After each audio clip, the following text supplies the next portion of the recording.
I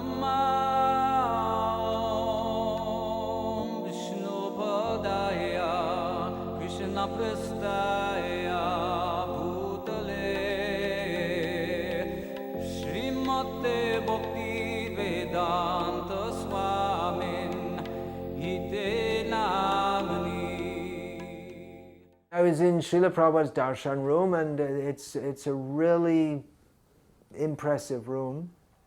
About maybe 100 devotees were in there. Srila Prabhupada was sitting on his Vyasa, well, it's not exactly a Vyasa, but a special seat, raised seat. Now, just to Srila Prabhupada's right and a little in front of him was a devotee who at the time I mistook to be one of his personal servants, but it seems it wasn't. He must have been a senior devotee or sorts, who had his japa beads around his neck, and he was chanting like that. When Srila Prabhupada noticed that, he asked him, "Where is your bead bag?" And the devotee said, "Well, it's being washed, Prabhupada." And then Prabhupada turned, as far as I remember, to Harikesh Maharaj. Although, it might, like I say, things get mixed up. And he said, Prabhupada said, "So some bead bags have been given?" And Prabhupada indicated to the next room. And Harikesh said, "Yes, Prabhupada." And Prabhupada said, "Well, bring one and give it to him." So then Harikesh, as I remember, he may not remember, or it might have been someone else, came and brought the bead bag, and Prabhupada said, "Give it to him." And then Prabhupada told that devotee who'd been chanting like this, that always keep your beads in a bead bag. He said you should have 2 bead bags, and when one is being washed, use the other one. So that was a small instruction, but it's important. In the early days of the movement, we hear the devotees would keep the beads around their neck, but later Prabhupada introduced more rules.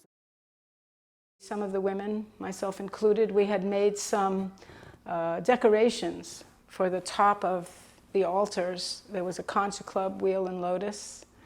And that was the first time I was ever at a big temple with many devotees. And it was quite an experience. And Prabhupada, when he walked in and he saw those decorations, he sat down on the Vyasasana and he saw those decorations. He asked us to stand up, those people who had made them, and he thanked us.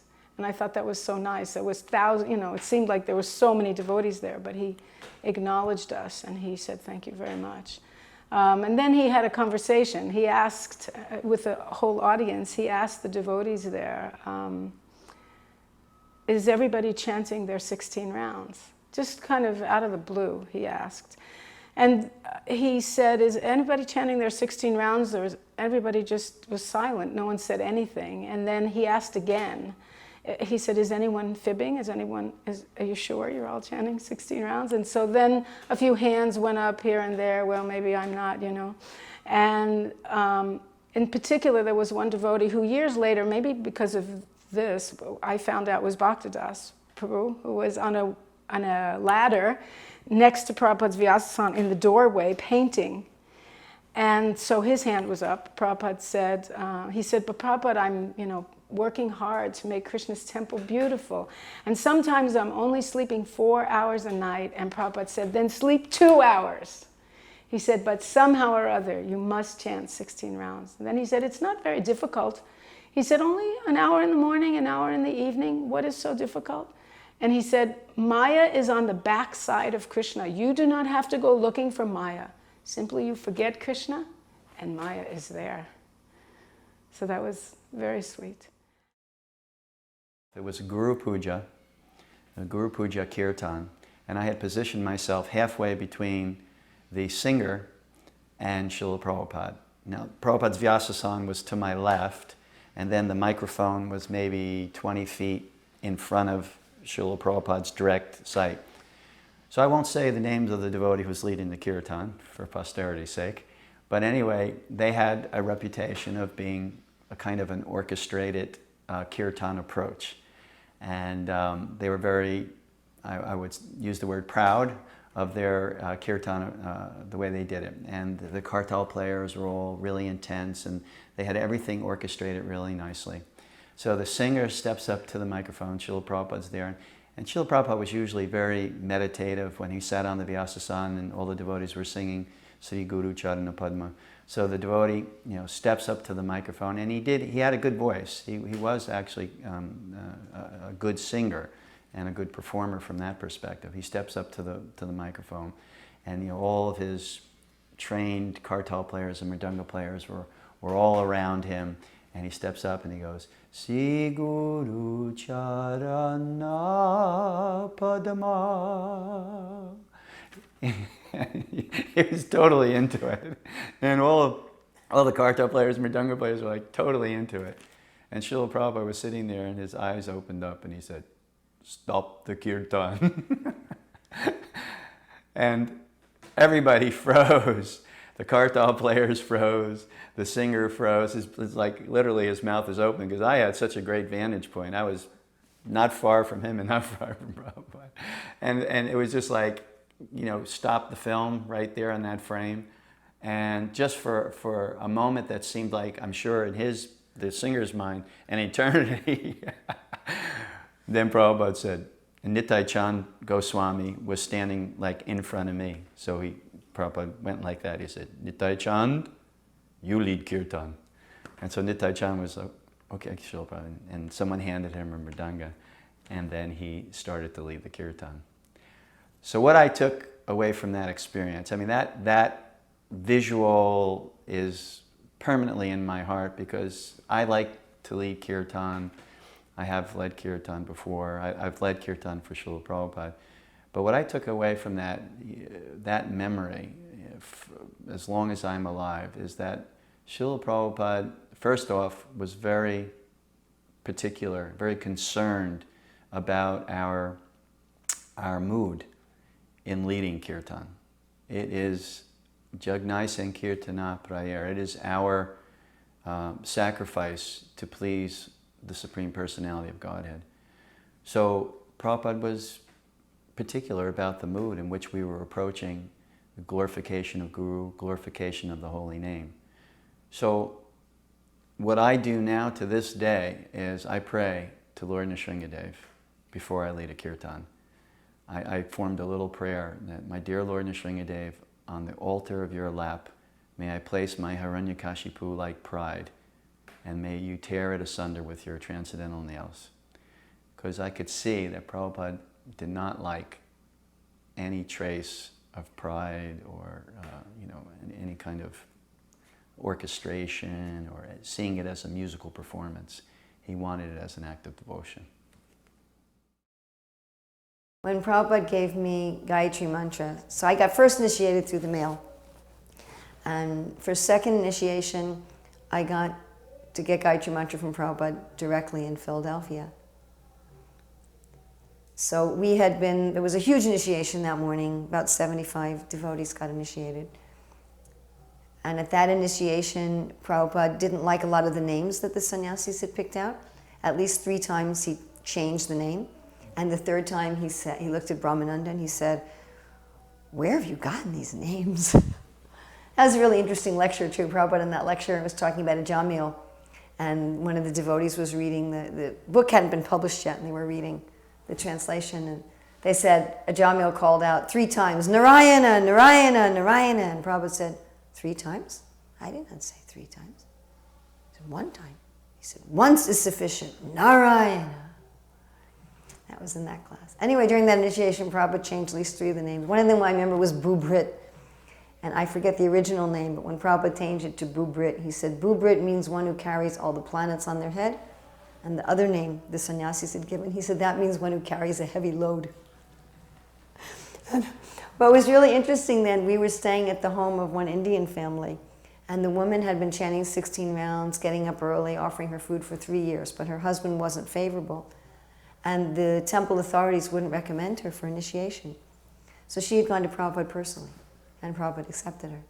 The devotees had the atmosphere, the attitude, especially with women. Well, if the husband's not strict, how's the woman going to follow? And Prabhupada didn't consider that. If she wants to follow, she can follow, and he accepted her. And I saw them 20 years later in Vrindavan, and the husband had become a devotee. But that was really, really sweet. In 1975, he was in Chicago again. So again, we went to Chicago, but this time he stayed in one Grihasta's apartment. And I came to find out years later it was my friend Sundarupa Prabhu, who's now passed away. And so they announced one morning, we need some cleaning crew for Prabhupada's apartment. My hand went right up. And so there were 5 of us devotees that would go over every morning and clean Srila Prabhupada's apartment. And Upendra Prabhu was the servant at the time, and Brahmananda was the secretary. And so we would get a garland. I don't remember how we got the garland, but somehow we were given a garland, and I always was able to secure that garland. And for 5 days, we went over in the morning to Prabhupada's apartment, and Prabhupada would come down from the 2nd floor, and the apartment building is one of those kind that had the glass at the halfway point of the stairs, and then we could see him coming, so we'd offer our obeisances, and then when he came out the door, I'd put a garland on him. So I got to do that for 4 mornings in a row. And the 5th morning, my god brother Bhima Das got that service. And it was just so ecstatic. And one really vivid memory was it had rained the night before. And the ground was a little wet. It was just a very, very light drizzle, if any, that morning. And Prabhupada came out, we put the garland on him, and then we offered obeisances. And he stopped us. He said, no. He said, if you do this in the rain, then you'll become sick and your service to Krishna will be hampered. And that made such an impact on me that here he was the spiritual master of the entire universe, but he was more concerned about our health and our well-being. I thought that was just so wonderful. When we were still in Buffalo, I think, we went to visit Srila Prabhupada when he was supposed to come to New York. And we had a big Harinam and so many things. And then finally Prabhupada did come. He was in the loft on 46 2nd Avenue, I believe it was. We saw him there. And one girl from our camp in Buffalo had been kidnapped by the deprogrammers and from the dorm in Buffalo. And she came. She was an initiated devotee, and I think her name was Sadanandini, if I remember correctly. And she came to that loft, and when Prabhupada saw her, he was so happy to see her that he had someone go with a tray of tilak and put tilak on her head. And he welcomed her into the loft and sat her down, and it was just so wonderful. He was so happy to see her. My father went on a morning walk with Srila Prabhupada in Philadelphia in 1975. I couldn't go, but my father got to go. And when he came back, I said, so what did Prabhupada say? And he was just all beaming. And he said, I don't know. I don't remember anything he said, but it was the most wonderful experience of my whole life. So. Once we were in New Vrindavan, well, my husband was in New Vrindavan, Prabhupada had asked for someone to volunteer to be GVC of India. And Jagadish Prabhu volunteered himself. And when I heard, I was pregnant and I was in Toronto, and I was so upset that he was going to go to India, so I just got in the car and I drove to Vrindavan, and I went up the stairs and I went into Prabhupada's room, and I was really not happy. And when I left, I heard from the devotees there that Prabhupada, he said, yes, you must get her a nice apartment. She must have a nice place to stay in Bombay. Get her an apartment in Bombay. And then he said to Brahmananda, he said, just see, the power of a woman is in her tears. By crying, she will get what she wants.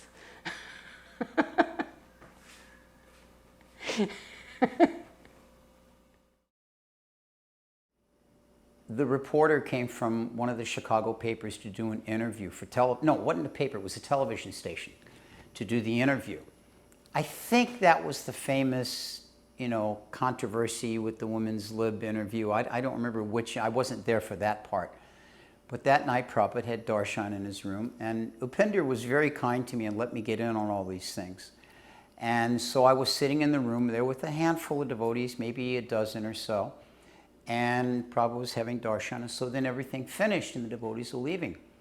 And Upendra and Brahmananda and Pradyumna was there as his translator. And Upendra kind of gave me one of these motions. Wait, don't go. So I kind of slipped to the back of the room. And then all the devotees left, and Brahmananda brought in a television set. and he set it up because Prabhupada was going to be on the evening news. Now, I mean, nowadays the evening news is at 11 o'clock, so I'm sure that wasn't the case then. Maybe it was 9 o'clock or something. So they put on the television, Brahmananda sat down, Pradyumna was there, Upendra was there, I was there. There may have been others, but I was not noticing anything except the fact that I was sitting up late watching TV with Srila Prabhupada. And so the first news article came on, and it was about a teacher's strike that was going on in Chicago at the time. And Brahmananda Prabhu, having been a teacher, spoke up. He explained to Srila Prabhupada, Srila Prabhupada, this is about an article. The teachers in Chicago are striking because, and at that point Prabhupada cut him off, said, because they're nonsense and do not know how to teach. I thought that was really far out. And then as the news thing would go on, Brahmananda would give some explanation to Prabhupada and all like that. So finally Prabhupada came on and he watched it, you know, very pleasant. You could see he was smiling, he was very happy with it. And then that was done and we all left. And so that was like, wow, I get this really personal time like that. I just really loved it. During the class, Srila Prabhupada said, he thanked all you American and European boys and girls for taking so much trouble to come here, which touched me. Prabhupada didn't have to say that. He was thanking us for coming, where we should be thanking him for bringing us here and making facility and for everything. Then Srila Prabhupada said in the lecture, but you will be actually benefited if you take lessons from Chaitanya Mahaprabhu and Sanatana Goswami. Now I understood from that Prabhupada wanted us to not waste our time in Mayapur and be frivolous and to really be serious about hearing and chanting there.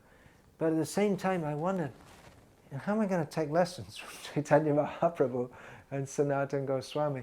And then later, maybe, I can't remember, quite some time later I realized that hearing from Srila Prabhupada speak on Chaitanya Mahaprabhu, his instructions to Sanatana Goswami, that is the way that we learn from Chaitanya Mahaprabhu.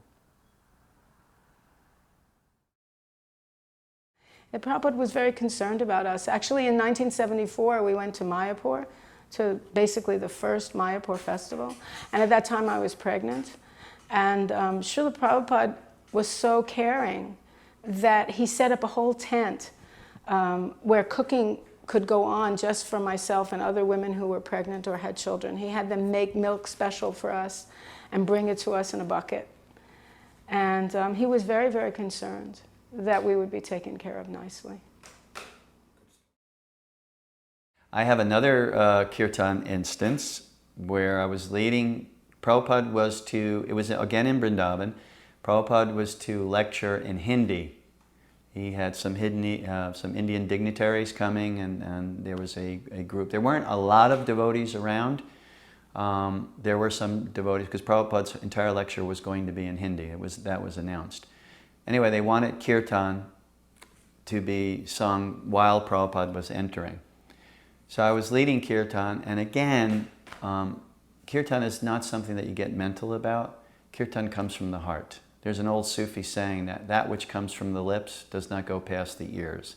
That which comes to the heart, comes from the heart, goes to the heart. So kirtan is meant not to be mental, but I was mental about it. I was also very tired, and also trying to get used to Vrindavan and everything. So I was tired and not really focused. So I was chanting Hare Krishna, and I was thinking to myself, am I chanting good? Am I not chanting? What's going on here with the game? I was just getting really mental. But I was leading, and I was playing mridanga, because I usually played mridanga in those days. Prior to arthritis, I used to play mridanga a lot. And then Prabhupada walked in, and Prabhupada, the kirtan was going, and Prabhupada just looked right at me, and he went, like an orchestra leader, he just went, put some gusto into it. And then I saw Prabhupada with those hand motions, and then all of a sudden, totally off the mental platform, and just went into a kind of a rip-roaring kirtan, renewed energy, renewed strength, and there was no mental interference. When we were in Prabhupada's room there in Chicago in '74, and this is on the video, but it was a very sweet conversation. And first, Prabhupada thought that my husband was my father's son. And then my father said, no, this is my daughter. I said, oh. He said, do you have any sons? And my father said, no, just daughters, 3 daughters. I said, oh, only daughters. And then Prabhupada told my father the story of Prahlad and Hiranyakashipu. Basically, he was telling my father that he was a demon. But my father really appreciated it. He really enjoyed hearing the story. And my father said, I have my own religion. Is it all right if I visit a temple? If I have my own religion? Some places of worship, they only want you to come if you really want to participate. Of course, later my father almost became a devotee, but at this point, this was his first time that he met Prabhupada. Prabhupada said, yes. He said, just like we're in Chicago, and he was very casual that. He was like this, on a cushion. He said, yes, just like there's so many planes going to Chicago, but they have to know that they're going to Chicago, or else what is the meaning of many planes? He said, so if you know that the purpose of religion is to know God and to love Him, then you can say that there's so many religions. I thought about that for many, many months. How that most religions don't say that their goal is to know God and to love Him. They want to go to heaven or they want salvation. And then my father asked Prabhupada, he said, well, I'm really coming here just to see my daughter and my son-in-law. Is that okay? You know, same kind of question, that I'm not really coming to see Krishna. And Prabhupada said, yes. Again, he was like this. He said, yes. He said, they are loving Krishna. And I'm thinking, I don't love Krishna. He said, chanting and dancing are symptoms of loving Krishna. So they are loving Krishna, and you are loving them, and 2 things equal to the same thing are equal to each other. That was very sweet. That's one of the things that Prabhupada has said that's really sustained me over the years. I thought Prabhupada saw at least the potential that I'm loving Krishna. So if Prabhupada said I'm loving Krishna, someday I'll love Krishna.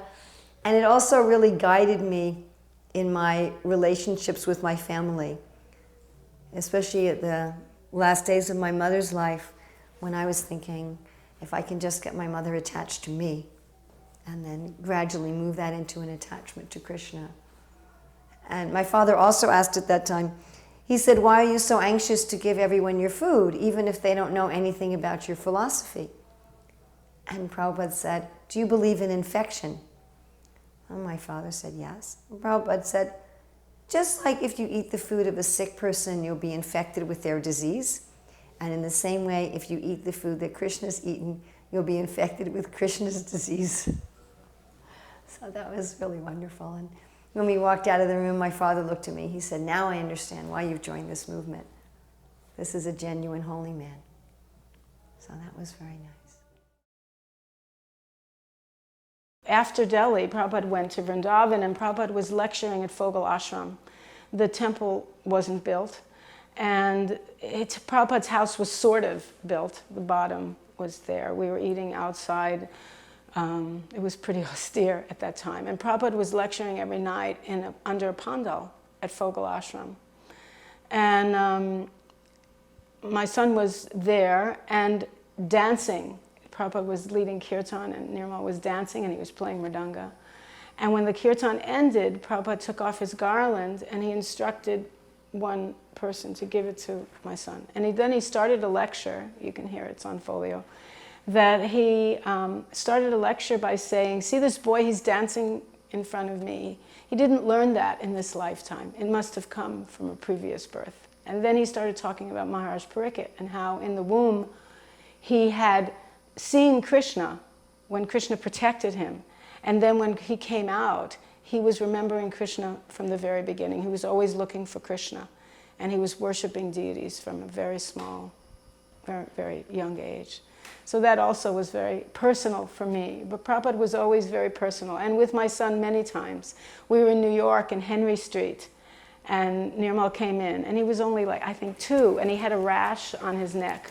So I didn't put any neck beads on him. The first thing Prabhupada said when he saw him is, where are his neck beads? And I said, well, Srila Prabhupada, he has a rash on his neck, so I haven't been. He said, then put them loose, but he has to wear neck beads. And then the deity that's presently in Washington, D.C., Madan Mohan, a small, maybe that big, was in the room there, and there was a big Tulsi plant. So Nirmal immediately went over and was looking at the deity, looking at the Tulsi plant. Prabhupada said, "You like it?" He said, "Yes." Prabhupada said, "You can take him. It's yours." Of course, he couldn't take him. He was huge. It was bigger than him. But it was a very sweet exchange, always. And even in LA, I came with my daughter, my third daughter, Nitai, on a backpack. And she started to cry. Or actually, maybe Jagadish was wearing her on a backpack. And she started to cry. And I went to grab her. And Prabhupada said, "Just see, she is her mother's daughter." Because she stopped crying.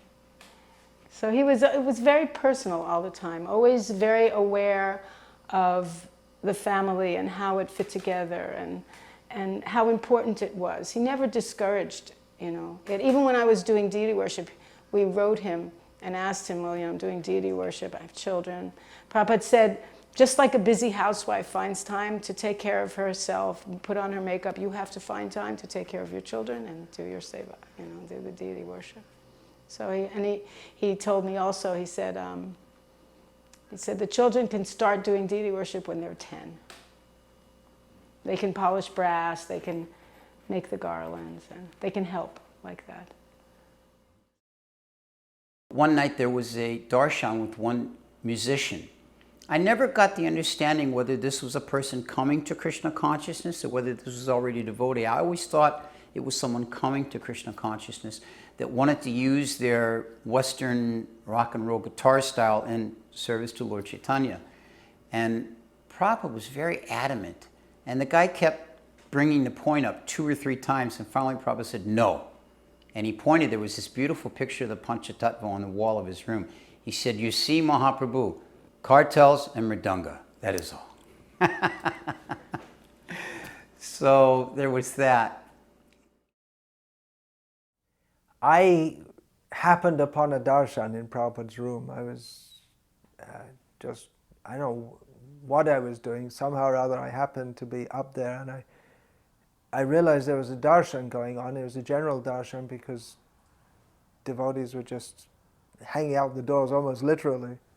I looked in and it wasn't any, I don't think there were any big shots in there, so I thought, well, I can go in too. And there was no space to go, but anyway, I went inside.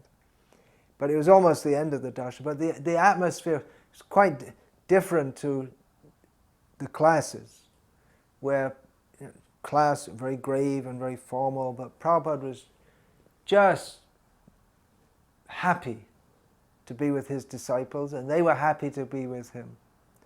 Maybe Prabhupada didn't know them personally in the way that he knew his servants, his GPC men, but Prabhupada was just so happy, and all the devotees were very happy. And I can't remember what was being said. It might even been like some transcendental small talk. And then Anakadundabi Prabhu, who was the British pujari, very tall. He was living in Mayapur, and he came with a plate of the afternoon fruit offering, huge plate. And he was just standing at the door. Or maybe it was the evening, I seem to remember it was after dark. Anyway, he had a big plate of fruit prasadam. He was standing outside the door.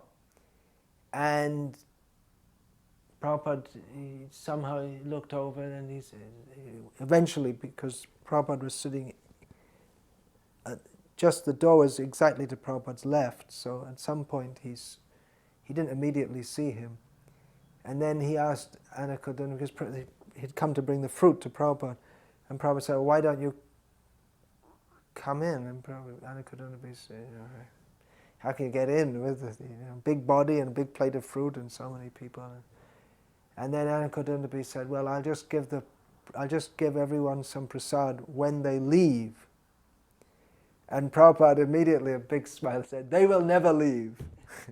All the devotees said, "Jai Prabhupada!" And then everyone knew it was time to leave.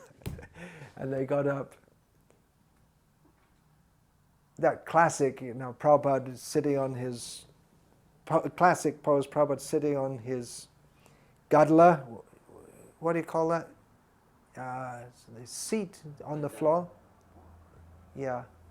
And with the bolster at the back, leaning back with the one knee up and the big smile, like a classic Prabhupada pose. So later I thought that they will never leave. There's Prabhupada's blessing.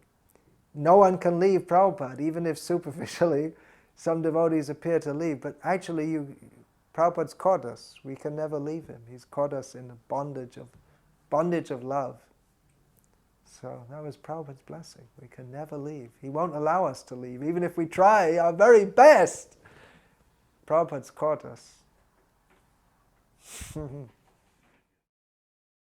And actually, we had some nice experiences with Srila Prabhupada there, because every time he would come to America, he would always come to Dallas.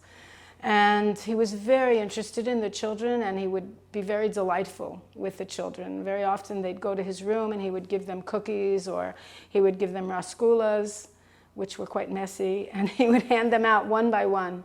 I have a picture, a photograph of my 3-year-old daughter, Jugala Priti, who's now 37.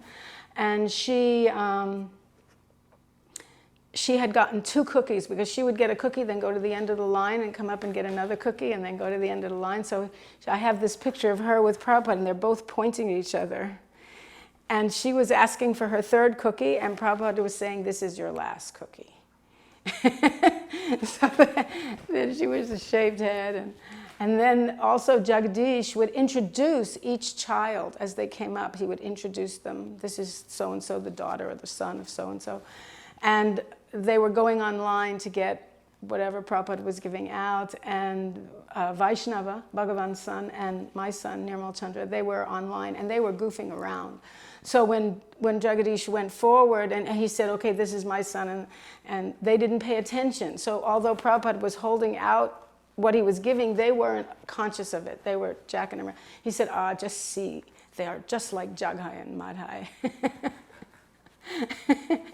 But he was always very receptive to the children and trying to reciprocate with them. There's so many times that Prabhupada just gave, cookies to the children, and they just loved him being there and being around. So that was nice. And once we were out in the back, and there was a garden in the back of the temple. It was in someone's house, but we were back there, and Prabhupada was speaking, and there were these cicadas. They make this like 1,000 cricket noise, and the fan was on. And Prabhupada gave instructions. It was just a wall, like one of those pedestal fans. And Prabhupada gave instructions for it to be turned off. So we turned it off, and then the noise continued, and Prabhupada said, "What is that noise from?" Because Prabhupada had thought that the noise was from the fan, but the noise was actually from the cicadas. So then they told him that it was from some insect, and Prabhupada, "Oh, such a noise." We met with, the Radha Damodar Brahmacharis met with Srila Prabhupada in Atlanta.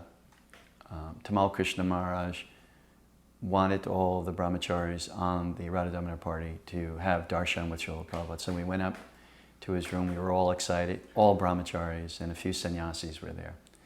So Prabhupada was very happy to see us. As you can imagine, there was 65 brahmacharis, bright-faced, most of them dedicating their lives to book distribution. Most of them, I feel, at that particular point in time, did not think of anything other than being a brahmachari book distributor. So quite in focus. So when Srila Prabhupada was sitting there in his inimitable way, he was very, very relaxed. And sometimes he would put his arm on his head and lift his leg up, and he was just sitting there very relaxed. And he was talking to us. And the one thing I remember, he was glorifying brahmachari. He said, "So this brahmachari life, this is ideal for spiritual advancement. It is a simple life." He said, "You have your cloth, 1 or 2 sets of cloth. You have your chadar. When you want to sleep, you wrap your chadar around you. When you want your pillow, you put your arm out and you sleep with your chadar and your pillow." And he was going on about the simplicity of brahmachari life and how conducive it was to spiritual life. And of course, we were all, Prabhupada was just pumping us up because everybody, we were all brahmachari, we thought we were Paka brahmacharis. And then Prabhupada stopped right in the middle of that. And he got this look on his face, this like compassionate look. He said, but you must be honest brahmachari. He said, if you are not honest brahmachari, then you must become honest grihasta. And that rang a bell in my head so loud, because just the way he wasn't really concerned, kiba bipra, kiba nyasi suja, he didn't really care whether we were brahmacharis or sannyasis or grihastas.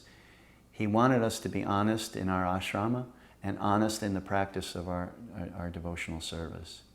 So that instruction rang so true to me, it still reverberates in my head. Whatever I do, whatever ashram, whatever station of life, I must do it honestly. Earlier that day, soon after the yajna where I got second initiated, later in the morning, and there's a recording of this, my husband and my father and my son all went to see Srila Prabhupada. And my father brought a big fruit gift basket, like you buy, it's a basket, and then it's got cellophane, and it's loaded this high over the basket. And my father was really proud that generally they put nuts and candy in it, but he had told them only fruit, because he figured Prabhupada wouldn't eat the cooked nuts or the candy. And my father was so happy. At that point, my father was chanting a little every day and following the principles and offering his food to a pitcher and buying some flowers for a pitcher he had of the deities. He was coming to the temple once a week for Guru Puja and Bhagavatam class. And he was really blossoming in his life. So he told Prabhupada he had brought the fruits, and Prabhupada said, oh, so many fruits. And it was, this high with fruits. And my father said, yes, only fruits. And then my father asked Prabhupada, and my father was like radiating joy, and he was saying, is it possible to be reborn in the same body? And it was interesting because my father was speaking more about a spiritual birth. But Prabhupada was just explained how in this body we travel from one body to another. He said everyone is taking birth over and over again, even in this body. And when the body's, he said, now I'm an old man and you're an old man, when the body's no longer to be changed. And then we'll die. And it struck me that Prabhupada didn't necessarily answer people's questions the way they expected them to be answered. He answered in his own way. And Prabhupada was just also very friendly with my father. First thing he said is, oh, I've seen you before. My father says, yes, twice before. He said, oh, so how are you now? Like he was meeting an old friend. Very, very warm and friendly, so that you felt that Prabhupada was so happy to see you, and that you were the person he was just waiting to see. How he remembers you, and he had, often when you meet somebody, especially a busy person, you feel like you're intruding on their time, and maybe they're just seeing you out of obligation. So Prabhupada didn't make you feel that way. He made you feel that he would put everything else aside to meet with you and be with you because he liked you so much. Prabhupada would take the darshan and then he would come for Charnamrita, and I got the opportunity to be the one with the chandan and put it on his forehead after he took his Charnamrita. And I just hear again, it was just a simple little service, but it was one personal thing I got to do for Srila Prabhupada. And then we went down to the Vyasa, and I remember the first day, it was like everybody kind of stood around and said, well, somebody lead a kirtan. Now in St. Louis, I was a kirtan leader. I had a decent voice or whatever, and I knew the song, so I would lead a lot of the kirtans. We shared it around, but it was what I did there. So I thought, well, I'll lead the kirtan for Prabhupada. And Pusta Krishna turned to me and said, no, you won't. I will. I'm the sannyasi. So I felt all right anyway. The next day, a similar thing happened. Prabhupada came and he took the Charnamrita and got the chana, and then I rushed down to offer arti to Srila Prabhupada. And as I got to just about to step on the little grass asana that we had, my godbrother Chaturatma Prabhu slipped right in front of me. Now, Prabhupada's sitting right there. How much of a scene can you make? So I said to Panchatattva in his ear, out of the side of my mouth, Panchatattva, what are you doing? I've been waiting all week to do this. he turned to me and with complete confidence said, well, then I've got you beat. I've been waiting my whole life. And I had to succeed, you know? Years later, I mean 20-something years later, I came in contact with Panchatattva and I relayed that story to him. And with great embarrassment, he felt so bad and just so embarrassed about the whole thing. And I said, no, Prabhu, no. I said, I have used that story for years as an example of your superior thinking to mine. We were all staying in one room in the long building, all the women. Pishima, Prabhupada's sister, was in like a mosquito net in the corner with all of us. We were in, the floor wasn't done. They were working on the marble or something, and we were eating out on the veranda. But every once in a while, Pishima would go to Prabhupada's room, and she would never go alone. So she would grab another woman and take them with her, even if there were other people in the room. Still, she would never go by herself. And she had a whole procedure that she would wash you, or wash anything, with Ganga Jal or Jamuna Jal, depending on whether she was in Vrindavan or Mayapur.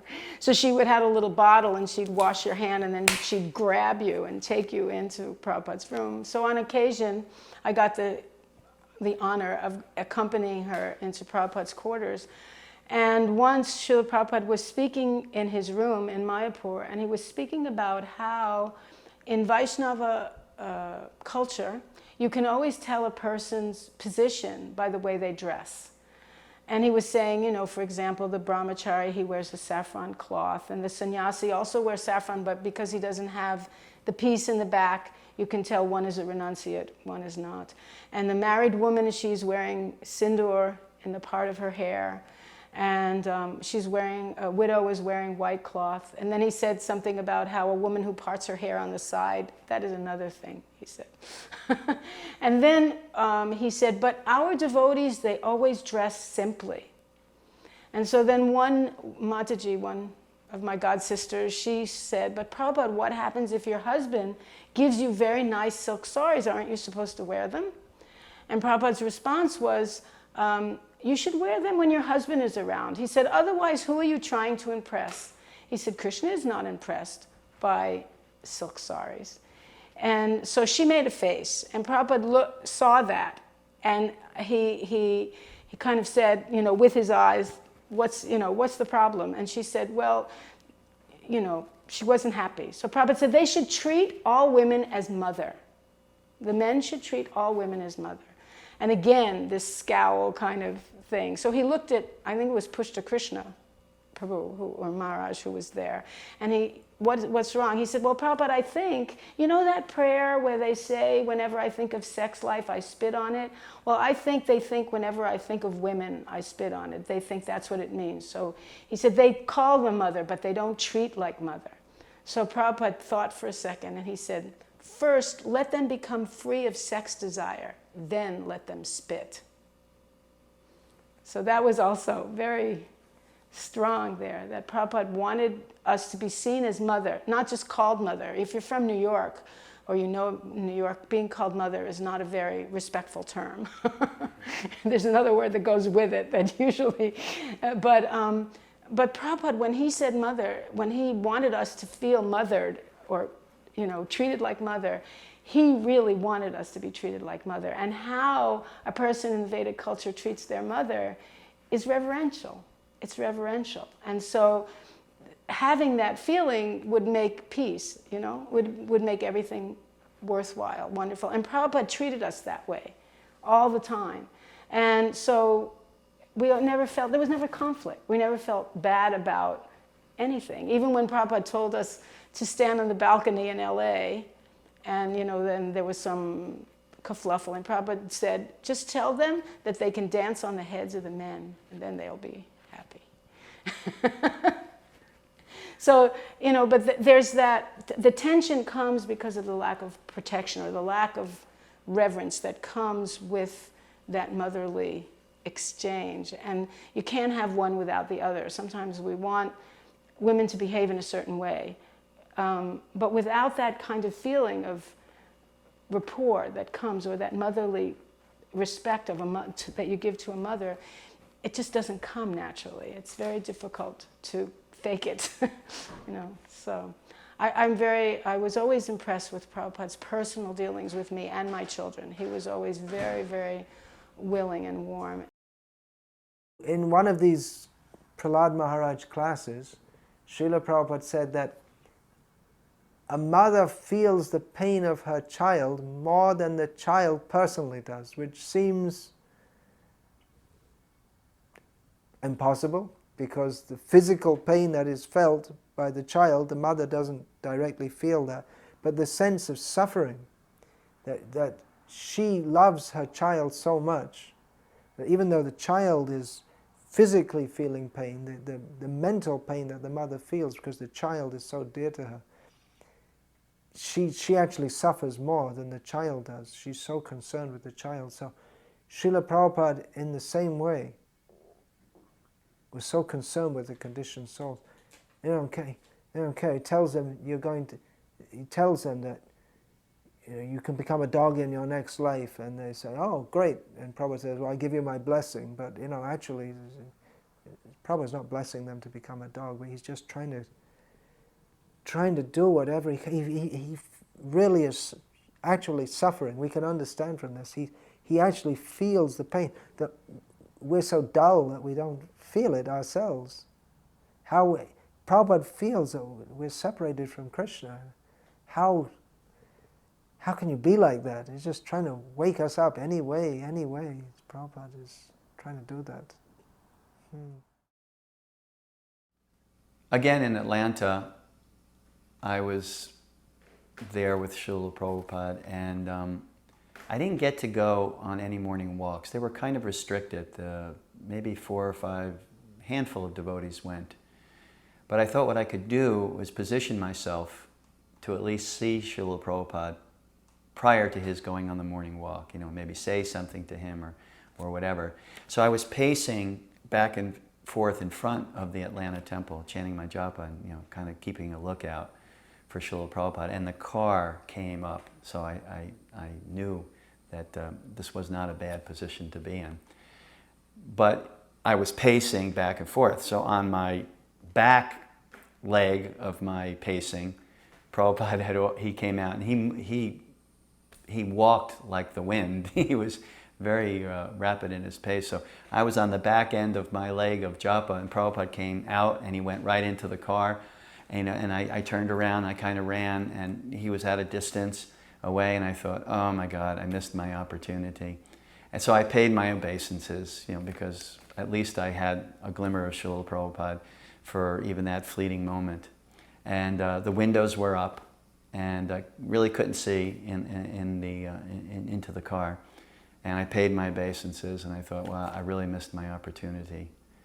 What happened was, Prabhupada rolled down his window, because I was pretty much, from my recollection, the only one really out there.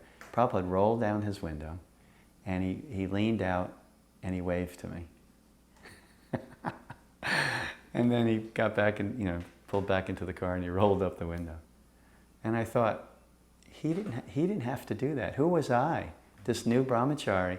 But he made the effort.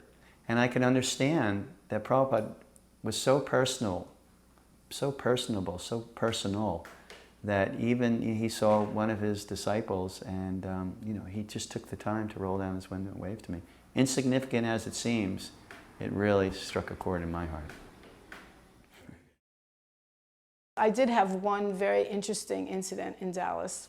I had a couple, but I became a pujari there. My students were involved in doing deity worship and stuff, and when I came there first, that's what they asked me to do, take care of Radha Kalachandji. So Radha Kalachandji had been installed about a year before, and I was cleaning the pujari rooms and stuff, and I found these eyes, these conch shell eyes. And they were in a box, and they were quite large. And I asked some of the devotees, what are these eyes doing here? And they said, well, Prabhupada originally wanted that Kalachandji should have conch shell eyes. And we thought it looked really strange, so we didn't do it. We didn't put them on. And to me, that just didn't connect. I couldn't, what does that mean? I don't know what that doesn't jive. So Prabhupada was there in Dallas, and he would stay in the sanctuary in the other building upstairs. And so I just went. I just took the eyes and I went over there. And Jayatirtha and some other devotees were sitting there, and I just knocked on the door and I went in and I said, and Prabhupada said yes. And I said, well, Srila Prabhupada, you know, I'm the pujari here now, and I found these conch shell eyes, and I heard that you wanted the deities to have conch shell eyes, so I just want to let you know that if you want me to put those eyes on the deities, I will. So Prabhupada said to me, Kalachandji's eyes are fine, just the way they are. So somehow I felt like he didn't really understand, you know, that his instruction hadn't been followed. So twice more I asked him the same question, twice. I said, 3 times in total, I said to him, but Prabhupada, you know, if you want me to put the eyes on Kalachandji, I will. And finally Prabhupada said to me, but I'm Prabhupada, and I'm telling you what I want. Kalachandji's eyes are fine just the way they are. So I was so embarrassed. And when I left, Jayatirtha said to me, it was like you wanted him to yell at you. I don't understand what you were trying to do. And then also in that same room, maybe a few days later or whatever, some devotees from LA came. They were doing a play about Krishna kidnapping Rukmini. And they had an issue because Rukmini was not Krishna's wife in real life.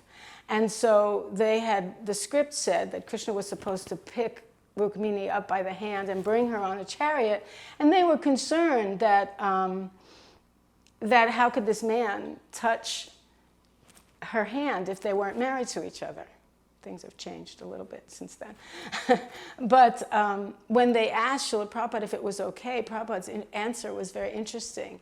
He said, Rukmini was no weak woman. She got on the chariot herself and she was driving it while Krishna was shooting arrows off the back. That was his answer.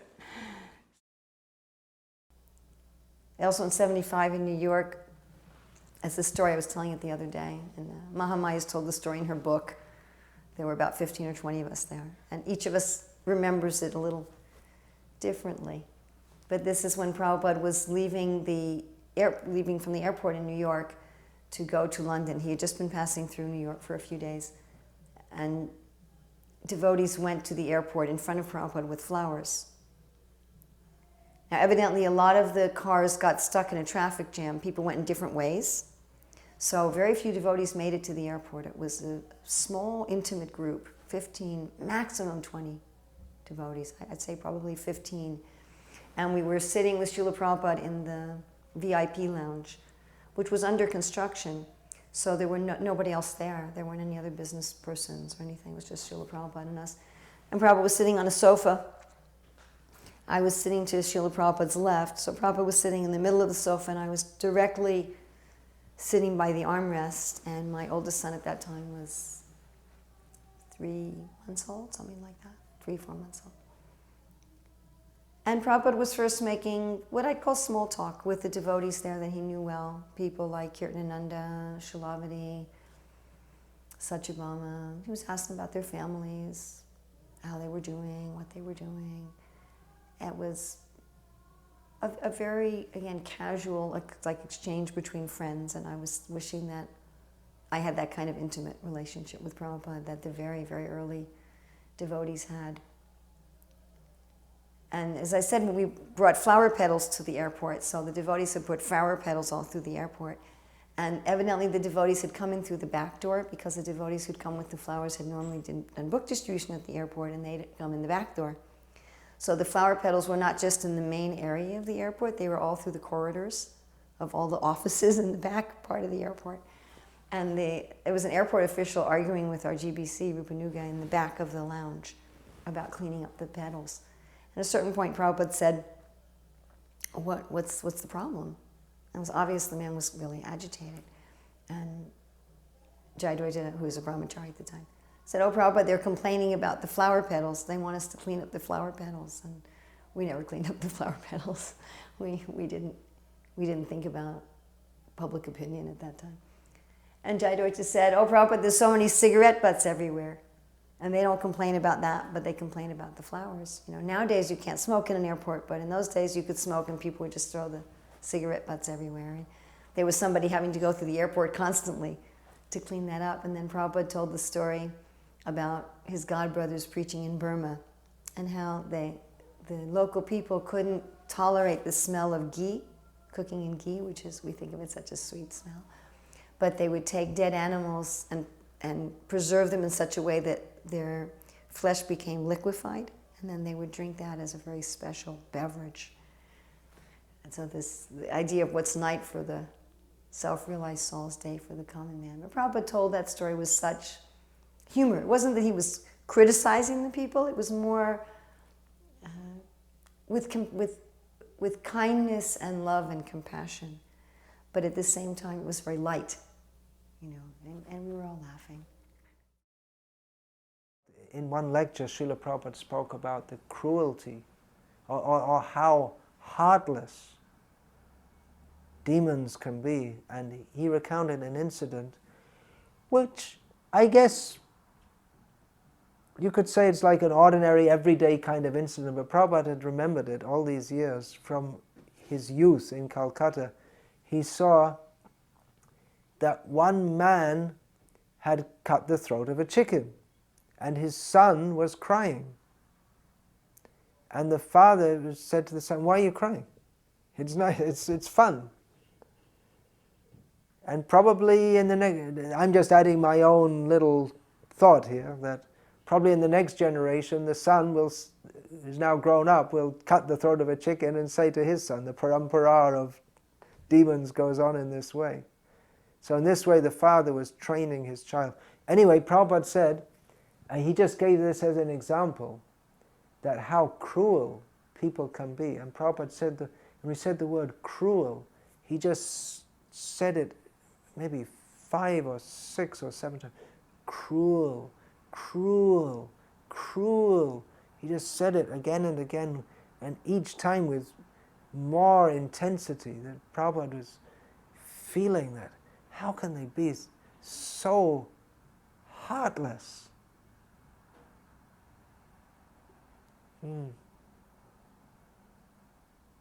Just like that. Who cares for a chicken? Who cares for a chicken? But Prabhupada, he saw that it's such a nasty attitude, and people just take it as normal. Someone stole money from us, and so we were stuck in Delhi for a while. We weren't supposed to be there. At least we didn't think we were supposed to be there. Krishna had a different plan. So we got a telegram saying that Prabhupada was coming. And so Tamal Krishna Goswami sent the telegram, and Tejas, who was the president there, asked me to make a Vyasasana in Delhi. And he said it would be easy because we were in India, they know how to do these things. Yeah, right. So anyway, I went around, did what he said. I went to the different places and I ordered things in inches. And of course, they translated everything into centimeters or meters or whatever they did. But when Prabhupada was coming in 2 days and I went to pick up everything was completely haywire, different, crazy. The pillow was this thick in depth, and it was like a football. It was like an American football. That's what it looked like. And it was purple with white squiggles on it. And we had made an umbrella. That came out okay. And some bolsters. And we were supposed to get a big wooden asana, but it turned out to be like a cocktail table with tiny little squiggly legs. And so we were frantic. And we were up all hours of the night fixing it and taking the cotton out and working with a hand crank sewing machine. And when Prabhupada finally came, we had to nail the cushions onto the wood because the bolsters would fall off. There was no sides or anything. And so when Prabhupada walked into the room, he looked at the thing for a few minutes. It seemed like forever. I mean, maybe it was a couple of seconds, but he stopped and he looked at the thing. And there weren't any real stairs. It was just only 6-8 inches off the ground. And I was standing way in the back, ready to cry at any second because I was devastated by the whole experience. And so then Prabhupada said, "Who has made this?" And Tamal Krishna Goswami very kindly said, "Laxmimoni."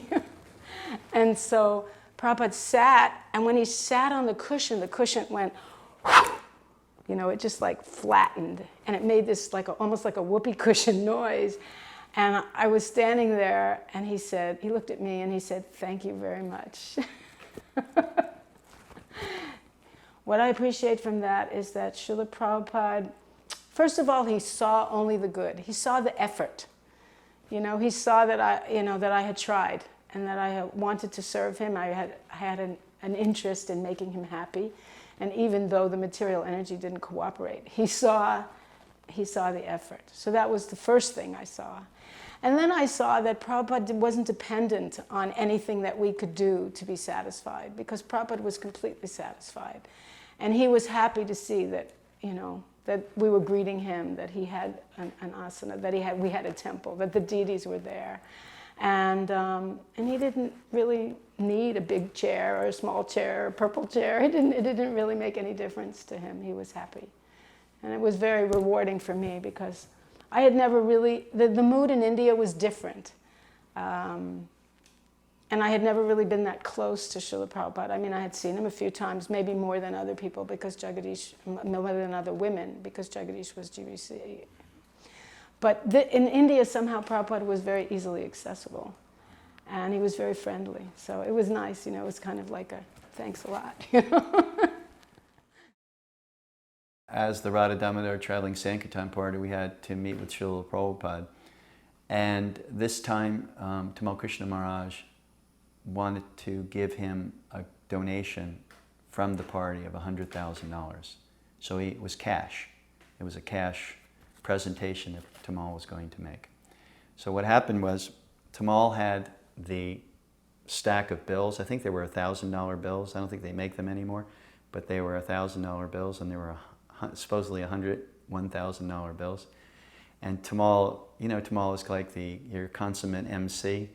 So he said, Srila Prabhupada, the devotees, your disciples on Radha Damodar Traveling Sankirtan Party would like to give you this donation of $100,000.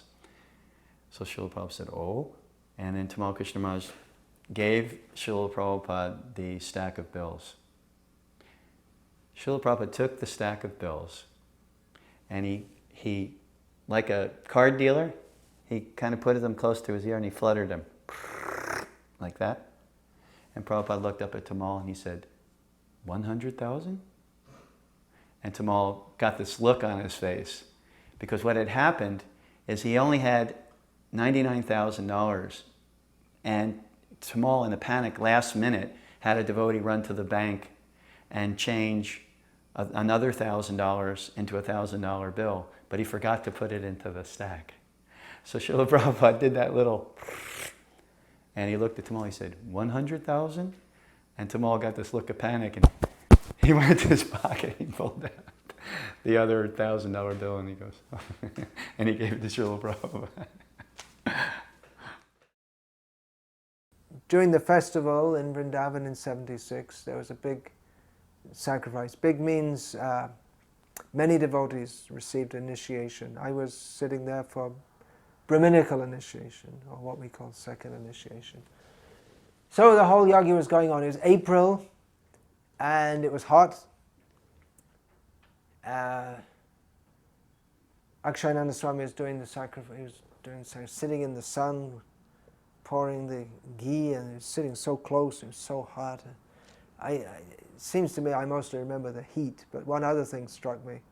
The whole thing was going on, swaha, swaha, swaha, and Prabhupada leans into the microphone and says, stop. You don't usually stop in the middle of a sacrifice, right? The traditional brahmanas wouldn't dream of doing such a thing. So Prabhupada indicated to the back of the area in which we were all sitting, the courtyard of Krishna Balaram temple. And Prabhupada indicated there was one young woman with a child on her lap. The child was maybe not more than 1.5 or 2 years old. Prabhupada said, this child has his hand in his mouth. He is contaminating the whole sacrifice. Take him out, wash his hand, and teach him not to put his hand in his mouth. Continue. Swaha, swaha. Prabhupada was concerned. Now, sometimes we think that these rituals, well, they're just some rituals. You just do them somehow or other. But Prabhupada was concerned that there's ritual contamination. It's a ritual and there's ritual contamination. The sacrifice, the offering to Vishnu will be impeded. Krishna is not pleased if we don't follow the rules and regulations properly. The sacrifice has certain rules and regulations. We should follow that. And we may think, well, it's just a young child, but young child or whoever it is contaminating. Prabhupada said, train the child. Don't put your hand in your mouth. While we were there in Delhi, like I was saying, that house had a servant's kitchen. It was a tiny little thing. It was very, very small. And it had numbers up on the wall with lights, and so that people could press a button in their room, and then the light would go on and the servant would know what room to go on. So it was Nityananda's Trayodasi, 1974, and I was in that place in Delhi, and I was cooking for Srila Prabhupada. I didn't know how to cook at all, but somehow or other I got the service of cooking for Prabhupada. And it was Nityananda's appearance day, so I asked the devotees, is Prabhupada going to eat breakfast today? And they said, no, he won't eat because it's a fast day. So I didn't make breakfast. But at 9 o'clock, Prabhupada's light went on. And so I went to Prabhupada's room empty-handed. Prabhupada said, where's my breakfast? And I said, well, Srila Prabhupada, the devotees told me that it was Nityananda's appearance day, so you would be fasting. And he didn't look happy. He said to me, fruit and milk is also fasting. So I got something from that too, because I realized that Prabhupada did the needful. You know what I mean? What had to be done for his service to go on, he did it. And we tend to be more constrained by rules and regulations, and to find the balance between those two things, not to throw the rules and regulations out the window, and at the same time not to live behind iron bars. Prabhupada didn't have a hard time with that at all. One time I was fortunate enough to go on a morning walk with Srila Prabhupada in Central Park. This was in New York City. Prabhupada either went to Central Park and sometimes he went to Riverside Park. This time we were in Central Park and I was kind of in the back. I wasn't able to get too close to Srila Prabhupada, but I was able to hear and to see him. And we were walking down the path. And every once in a while you would see in film, Prabhupada would stop and he would say something. So he stopped by a branch that had fallen off the tree. And with his cane, he hit the branch and he said, asara. I didn't exactly know what asara meant, but it meant useless. So he said, this branch, it looks like it is part of the tree. It looks like it is alive. The leaves are still on there. But because it is disconnected from the tree, it is now going to wither and die. He said, asara. He said, so these sampradayas, they deviate from Sri Chaitanya Mahaprabhu's instructions. He said they become asara, they become useless, because they have disconnected themselves from the tree of Chaitanya Mahaprabhu, and eventually they will wither up and die. It's a well-known fact that in St. Louis at that time we were a little crazy about Lord Nityananda's lotus feet. The Nitaipada Club and the Lotus Feet Club, and all that history is documented in other places, how some people thought we were a little crazy and off the wall, but most people realized we were just devoted. So anyway, that was at a time in ISKCON where everybody was laminating everything. So I had this laminated picture, it was probably about a 3x5 card, a picture of Nityananda's lotus feet. And then I had press-on letters that I had put on it that said, are you ready for millions of moons? Which of course is the translation to Narottam Das Thakur's first line of his song in praise of Lord Nityananda. And so I had this big thing hanging off of my bead bag. And I never knew this at the time, but some years later my godbrother Bhima Das told me about this. I was on one side of the Vyasa dancing, and my godbrother Bhima Das was standing on the other side, and he was watching the whole exchange and told me about this. He said, I was dancing and this was on my bead bag around my neck, and he said he saw Prabhupada's eye catch something. And then he watched and he said he saw that it was in the direction that I was standing. He said, and then he saw Prabhupada lean forward a little bit and squint, and then smile and sit back like that. Now, I never noticed that, but he told me the story, and he said, so he understood then that Prabhupada approved. Prabhupada thought it was nice. We were trying to seek the shelter of Lord Nityananda.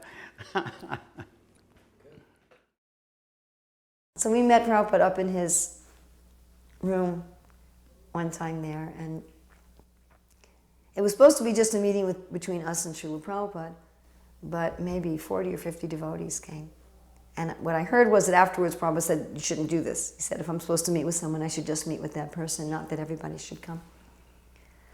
So in that meeting, my son was sitting on my lap, and Prabhupada was talking to my father about Krishna.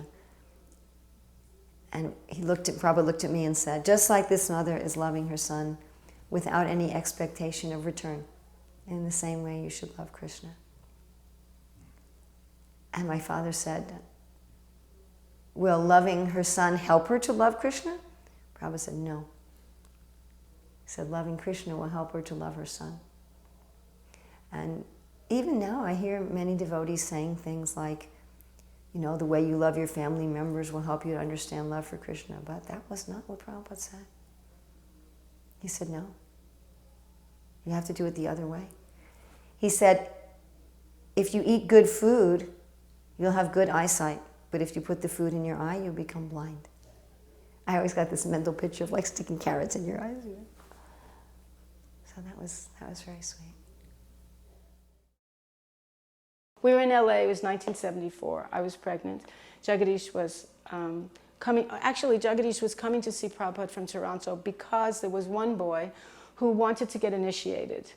And he couldn't come across the Canadian border because he was a draft dodger. So Jagadish had brought his letter for initiation into Prabhupada's room. And we were there. First, Prabhupada did an arti, or an arti was done for Prabhupada's deities. And Prabhupada was just sitting playing cartels and listening to a tape of himself singing. And then when it was over, Jagadish presented that letter. And Prabhupada said, you should perform this initiation ceremony. Do you know how? And Jagadish said, no. So then he instructed someone, you should give him instruction. And he said to Jagadish at that time, you should learn how to do this ceremony. He said, just like your wife, now she's pregnant. He said, before, she was a young girl, she couldn't have children of her own. But now that she's mature, she's having children of her own. So in the same way, you will become mature. Eventually, you will have children of your own. And you will have to perform this initiation ceremony. So he was telling him then that eventually this would be the way it was done. And that was in 1974.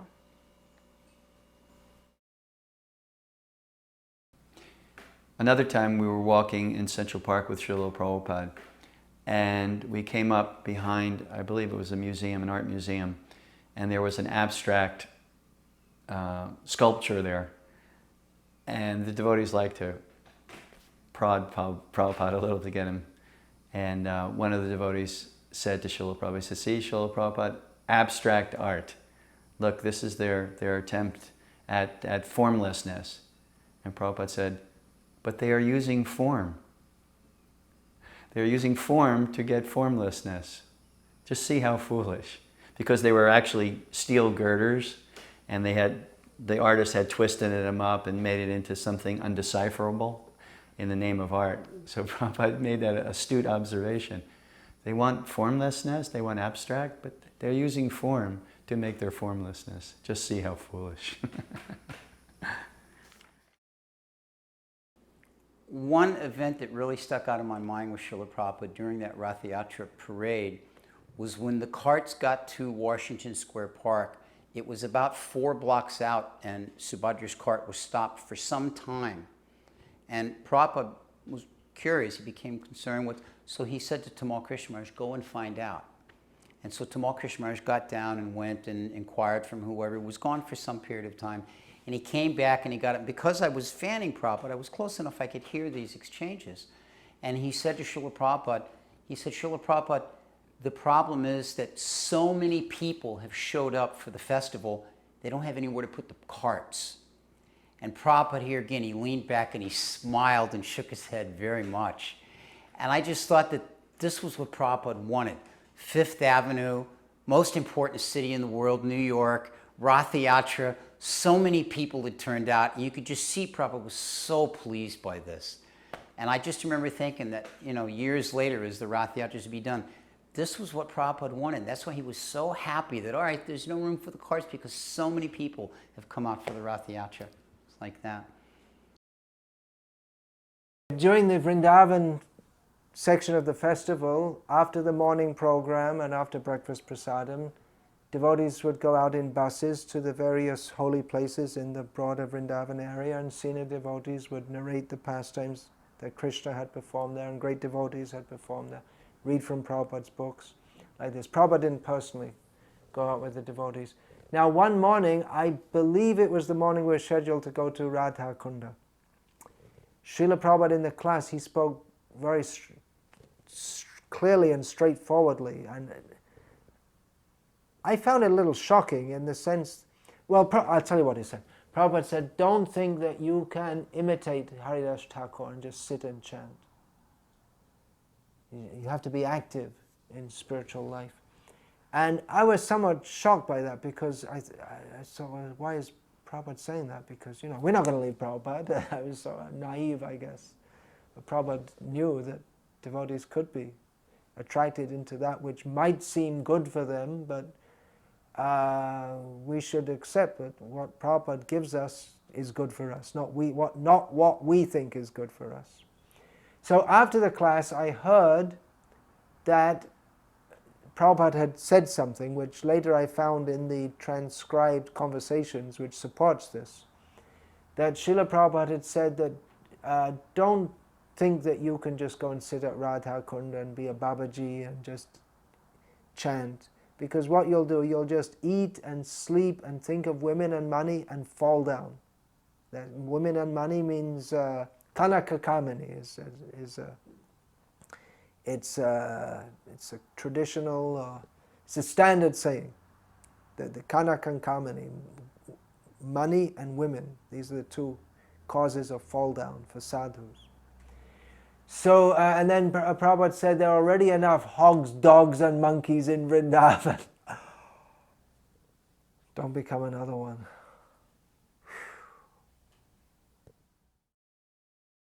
Actually, there's another story in Dallas, now that I think about it, that there was one devotee there near Nasha who had cancer. He was dying of leukemia. And he was very, very skinny and really could hardly do anything. Mostly he was just sitting in the temple and chanting. And it was a long time ago. It was like in 1975, I think.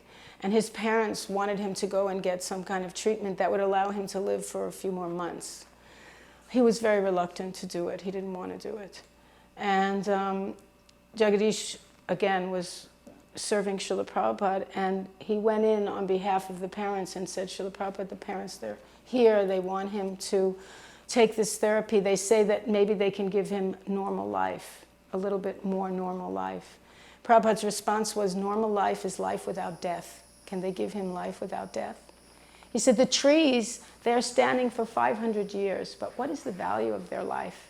He said, better he just chants Hare Krishna. I arrived in India maybe 3 weeks before Prabhupada left. And I was there, and I had the opportunity to meet with Prabhupada on several occasions by the mercy of the Vaishnavas there that were taking care of Srila Prabhupada. So Bhavananda Prabhu was taking care of Srila Prabhupada, particularly late at night. And he asked me, so would you like to chant for Srila Prabhupada? And I said, yeah, I would love to chant for Srila Prabhupada. Anytime you let me know. He said, okay, you come 12 midnight, you chant from 12 midnight to 3 in the morning. And that whole day I was so elated. I was just thinking, all it was me sitting in the corner, Srila Prabhupada was lying on the bed, and Bhavananda was doing various things. But it was 12 midnight, it was very, very quiet. The lights, there was hardly any light at all. I could barely see Srila Prabhupada because I was kind of like in the back doorway. And Bhavananda gave me small kartals, and he said, play very, very softly because Prabhupada, should get his sleep. So I thought that Srila Prabhupada was asleep because he was lying very still. It was that late. Bhavananda was tiptoeing around. So I was chanting, and I figured, okay, let me chant something very simple. So I started chanting, Hare Krishna, Hare Krishna, Krishna Krishna, Hare Hare. And I was chanting that for a while, and I don't know what possessed me to change that tune. And for some reason, at this particular point, there were always trends in ISKCON Kirtan. So at this particular point in time, someone introduced Brahma Bole Chaturmukhe Krishna Krishna Hare Hare. So somehow or another, I changed to that melody and that particular mantra. And as soon as I got through the first line, Krishna Krishna Hare Hare, Prabhupada, I thought Prabhupada was asleep. Prabhupada's hand went up, like like a traffic cop. His hand just came from the side of the bed and went up, and literally it sucked the air out of the room. I mean, I could not, because I knew I had done something wrong. I knew that I was going on into this mantra, and Prabhupada really just wanted to meditate it on the holy name. So Bhavananda was there, and he was going like this to me. But he didn't have to do that, because like I said, the air was already sucked out of the room by Prabhupada's hand motion. So I just went right back, Hare Krishna, and I didn't change the melody until the end. I just went all the way through.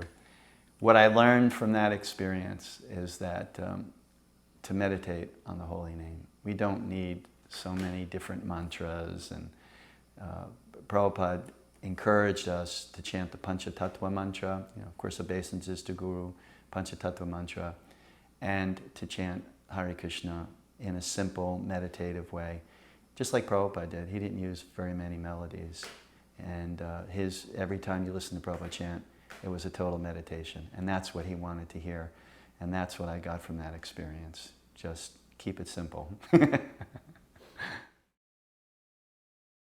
I didn't see Srila Prabhupada again until just a month before his departure in Vrindavan. And I think any devotee that was there at the time can attest to the fact that the Srila Prabhupada we saw then,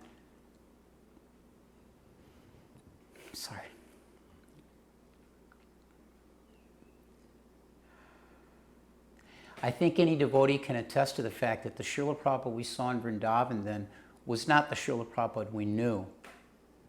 The last time I saw Srila Prabhupada was this robust, full-bodied, and then when he came to Vrindavan, it was in his final 8 weeks on the planet, and he was completely withdrawn, and it was really a shock to me. But the thing that really stuck with me was that during that time, because I was a pujari for the deities at that time, I was assisting with Krishna Balaram, Noon Arti, and they would bring Prabhupada out, and Prabhupada still wanted to come for darshan of the deities. He was still able to be brought out at that time.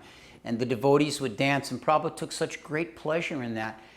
And to me, that was a real lesson that, like Prabhupada said many times, don't think this won't happen to you. But as it was happening, he was still relishing devotional service, coming and seeing the deities, hearing the kirtans, seeing his disciples dance. These were things that were important to him. Circumambulating the deities, they would take him around in the chair like that. After that, shortly thereafter, two things happened. One, personally for me, I caught malaria, and I didn't get out of the room I think I had malaria for a week or two really badly. And then when I did recover from that, by that time Prabhupada was completely bedridden. And I didn't get any opportunities to see him, except that one morning I was called in for doing the quiet kirtan. Hamsadutta Prabhu was leading at the time.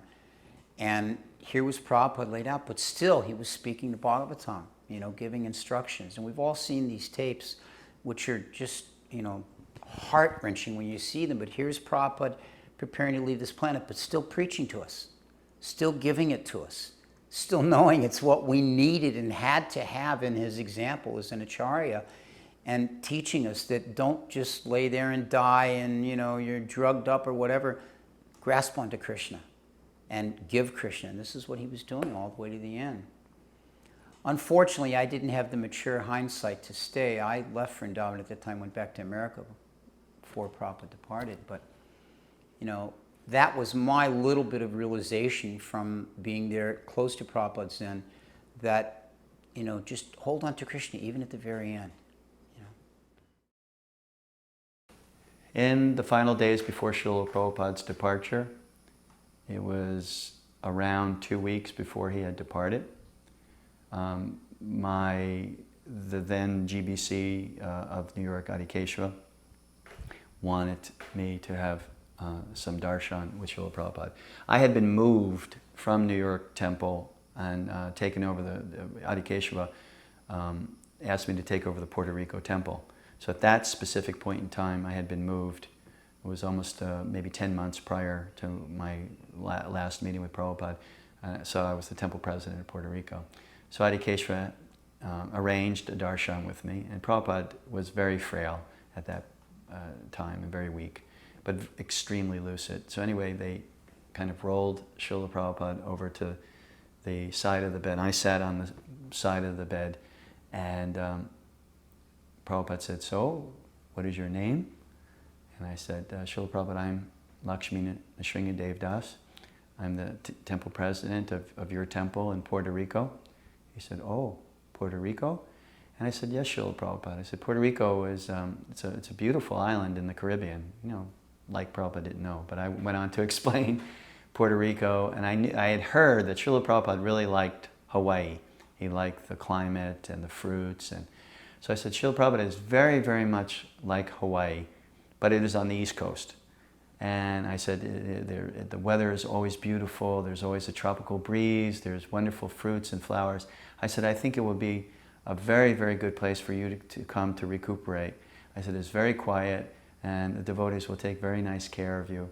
And I said, there's wonderful fruits there, and the weather's always fine. So Prabhupada said, "Oh," he said, "Oh, that sounds very nice." He said, "I will come to your East Coast Hawaii." Our East Coast Hawaii. So I was literally thrilled. Apparently, then I left, and apparently Adhikeshava had some continuing dialogue about me, and he said some things to Adhikeshava about me that were very flattering, so I was very happy about that. But I went back to Puerto Rico, and I didn't stay right up until the time of Prabhupada's departure, because it was kind of a new temple, and I was a little bit in anxiety, and I felt that Prabhupada would maybe want me to be doing my service rather than be hanging around. I think that was the biggest mistake of my life. I should have stayed. But anyway, I went back, and when I got back to Puerto Rico, after being with Srila Prabhupada, after having the opportunity of personal darshan with him, having the opportunity of being able to sing kirtan for him at that 12 midnight session, I also had the opportunity to massage his lotus feet while I was there, and to place those lotus feet on my head. After all of this immense amount of good fortune and mercy bestowed upon me by Srila Prabhupada, I went back to Puerto Rico, and the devotees, we were doing lots of kirtan, praying for Srila Prabhupada's recovery. During that time, I received a phone call from a devotee that was living on the West Coast, and he had had some difficulty, and he had kind of strayed from the movement. And he came in contact with another senior disciple of Srila Prabhupada in the San Francisco Bay Area, who had a murti of Srila Prabhupada. Apparently, this devotee was given permission by Prabhupada while he was present on the planet, because he was having so much difficulty, to have a murti carved of Prabhupada, and he told him, to keep this murti with you. It was maybe 8 or 10 inches high, marble, white marble. So I got a call from this other devotee who said he had been to that devotee's house, and he wasn't worshiping that murti at all. And worse than that, he was using it as an incense holder, and it was very, very painful for him to see, and it was very painful for me to hear. He said, "If I get that murti somehow or another, will you take it?" Because he knew me from New York. "Will you take it into Puerto Rico?" And I said, "Absolutely." I said, "But how is he going to give it to you?" And he said, "If I have to steal it, I'll steal it." So I forgot about that conversation, and when I was back in Puerto Rico after visiting Srila Prabhupada, after Srila Prabhupada said, "I will visit your East Coast Hawaii," and I told the devotees this, Prabhupada left the planet November 14th. In January, I get a call from one of the major airlines, and they said, "There's a crate here for you, ISKCON of Puerto Rico." And that whole incident had slipped my mind. And so they said, there's a crate there from California. I went, picked up the crate. We took the crate into the van. We brought the crate back. We put it in the middle of the temple room. We opened the crate and we moved all the stuffing. And there was this beautiful Murti of Srila Prabhupada. And at that time, the words that Srila Prabhupada had mentioned, I will come to your East Coast Hawaii. And I realized that Prabhupada, through the manifestation of his Murti form, had kept those words, kept his word, kept his promise. And there he was. And to this day, that beautiful Murti of Srila Prabhupada is being worshipped in Puerto Rico. He was so compassionate that he sacrificed everything. He renounced renunciation to come to America. We're all, very ego, oh, let me go to Govardhan, let me go to Vrindavan, let me just chant and hear. But Prabhupada was in Vrindavan and he was just chanting and hearing. And at 70 years old or 69 years old, he went out of his way, struggled like anything to be able to come to America to give Krishna consciousness. And I was always very impressed with his tolerance, that we did such strange things. I mean, really strange things. So many things. Even in Toronto, we were cooking for the deities little prasadam, because we had little deities. So we were cooking little prasadam, little puris, little samosas, and we were making the offering. We wrote Srila Prabhupada what we were doing. Prabhupada said, what are you doing? Krishna eats like a hungry 16-year-old boy. And in LA, he was watching, and people were going in and out of the altar while the offering was going in. He was asking, what is going on? Well, they were bringing chapatis in. Because when Prabhupada was eating, they were bringing chapatis. So we were bringing chapati. No, when you just... And then when we were in Buffalo, we were bathing the deities every 2 weeks. We would bring them into the office, Lord Jagannath. We'd put him in a bowl of hot soapy water, dry them with a towel from the Brahmachari ashram. And when Prabhupada heard what he said was, everything you're doing is very nice. You should just do it more often. So what he tolerated for so long until we kind of got up to speed. Now, most devotees, they see everything all beautiful and beautiful garlands and everything is so together. But it wasn't always like that. And Prabhupada was so amazingly compassionate and tolerant and willing to do almost anything to give us Krishna consciousness. So that was one thing that really impressed me tremendously about Prabhupada. Also his relationship, his connection with Krishna. Krishna for him was everywhere. He didn't need to construct a facility to have a relationship with Krishna. He constructed facilities for other reasons. But for him, he had a relationship with Krishna wherever he was. And he was so relaxed about it. Whereas we were not very relaxed about it. It was very worrisome. Even now, like that, we're very detail-oriented and it's a tense time. But for him, his relationship with Krishna was as natural as anything, And everything he did was very sweet. We were in LA, in the garden, and there was a meeting there with a bunch of pujaris. Lal Krishna Prabhu was there, and he was, I think, making jewelry at the time to sell to the deity.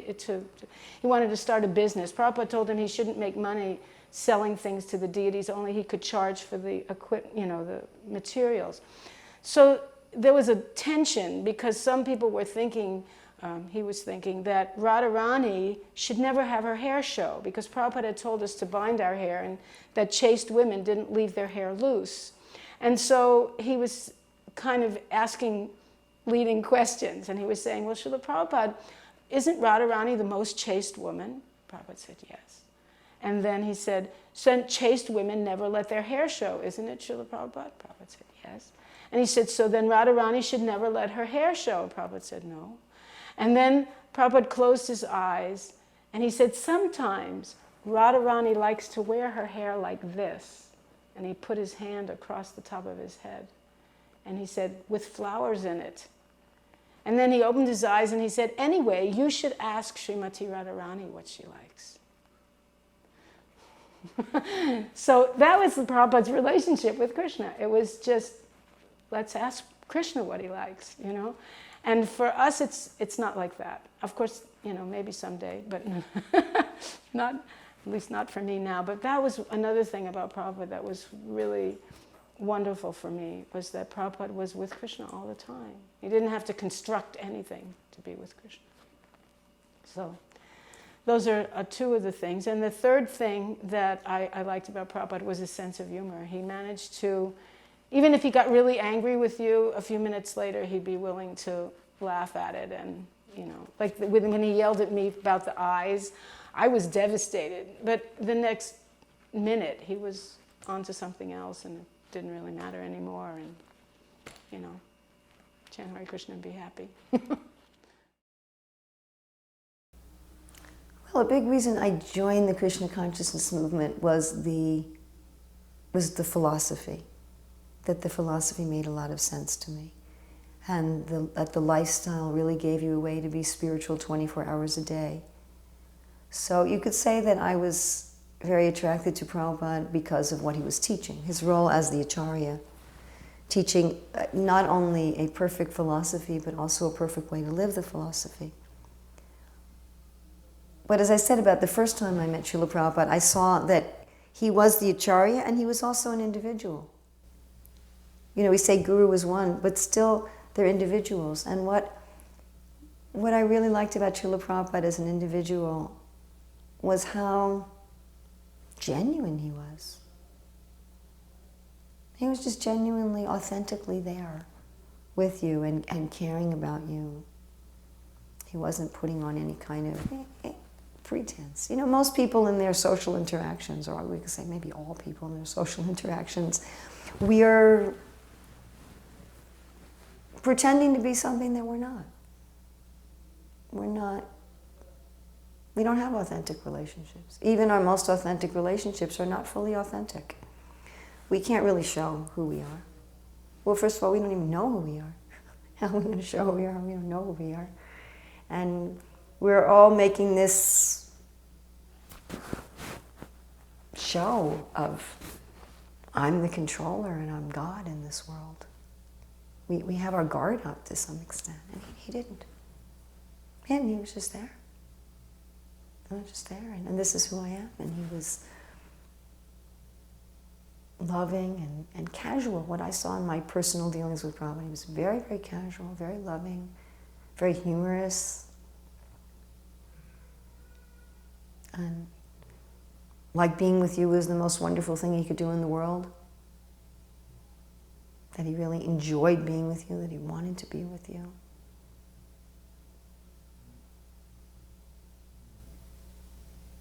Where do you find that quality of total authenticity with somebody? That's only there when a person has both absolute humility and really knows who they are and is happy with what they are.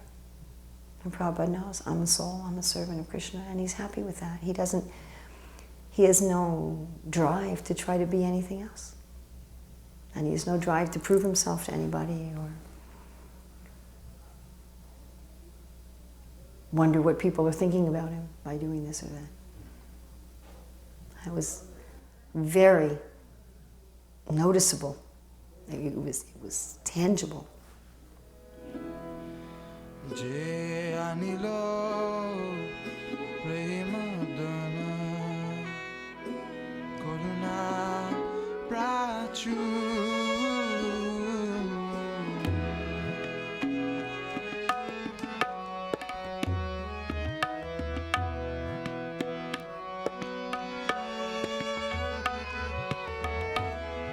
Je anilo premadana